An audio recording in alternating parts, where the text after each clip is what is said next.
2026 वो साल है जिसको इतिहास के पन्नों में टटोला जाएगा, जिसके ऊपर एक इतिहास लिखा जाएगा। जिस समय हिंदुस्तान का सनातनी मुसलमानों को गाय और बकरे के नाम पर टारगेट कर रहा था, उस समय हिंदुस्तान का मुसलमान गाय को राष्ट्रीय पशु घोषित करने की मांग कर रहा था। हिंदुस्तान के एक बहुत बड़े सनातनी धर्मगुरु शंकराचार्य जी, उनका क्या कहना है गाय को लेकर, हिंदुस्तान के मुसलमान को लेकर, सुनिए आप। कि गाय को राष्ट्रमाता राज्यमाता घोषित किया जाए। साथ ही उन्होंने कहा है कि गौ माता की हत्या को कड़ा दंड वाला अपराध घोषित किया जाए। उन्होंने ये कहा है कि गाय निराश्रित और बेसहारा न कही जाए, इसके लिए उनकी सुख सुविधा की व्यवस्था की जाए। कितने सुंदर सुंदर भाव उन्होंने व्यक्त किए हैं, कह नहीं सकते हैं। अब बताओ, जब कोई मुसलमान आकर के इस तरह से हमसे कहता है तो हम क्या करें? हमारे सामने धर्म संकट पैदा हो जाता है कि हम तथाकथित उस हिंदू को अपना भाई कहें जो गाय को मां कहने में जिसकी जबान लड़खड़ा रही है, कि जो खुलेआम कह रहा है कि गाय को राष्ट्रमाता घोषित किया जाए, उसको अपना भाई कहें। बताओ, बहुत बड़ा कठिन प्रश्न हो जाता है। आज मुसलमान खड़ा हो गया, उसको बदनाम किया जा रहा था कि ये इनके कारण गाय कटती है।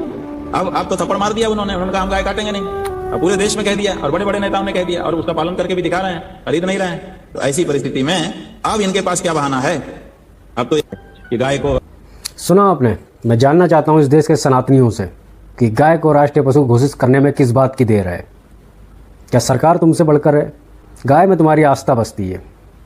आप तक मुस्लिमों के ऊपर सवाल था कि मुस्लिम गाय को काटते हैं, तो वही मुस्लिम आपकी सपोर्ट में है और हर तरीके से वो कोशिश कर रहे हैं जिस तरीके से गाय को राष्ट्रीय पशु घोषित किया जाए।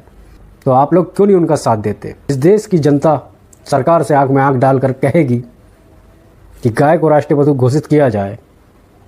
हिंदू भी कहेगा, मुसलमान भी कहेगा, सिख भी कहेगा, ईसाई भी कहेगा, बौद्ध भी कहेगा, हर धर्म का व्यक्ति कहेगा। तो फिर इस देश का सनातनी पीछे क्यों? क्या इस देश का सनातनी मुसलमानों को उंगली उठाने के लिए गाय को राष्ट्रीय पशु घोषित करने की मांग करता है?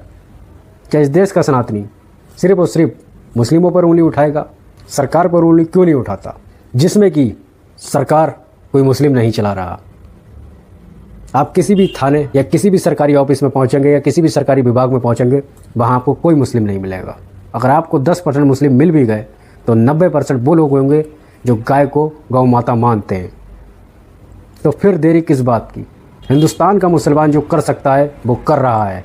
हिंदुस्तान का मुसलमान गाय को राष्ट्रीय पशु घोषित करने की मांग कर सकता है, वो कर रहा है। क्यों नहीं हमारे देश के प्रधानमंत्री से मांग करते हो कि गाय को राष्ट्रीय पशु घोषित किया जाए? या सिर्फ सोशल मीडिया पर आकर मुसलमानों को गाली देकर, उनको बुरा भला कहकर गाय को राष्ट्रीय पशु घोषित कर दोगे? इसलिए मैंने बोला कि इतिहास के पन्नों में 2026 का इतिहास लिखा जाएगा कि जब हिंदुस्तान का मुसलमान गाय को राष्ट्रीय पशु घोषित करने की मांग कर रहा था,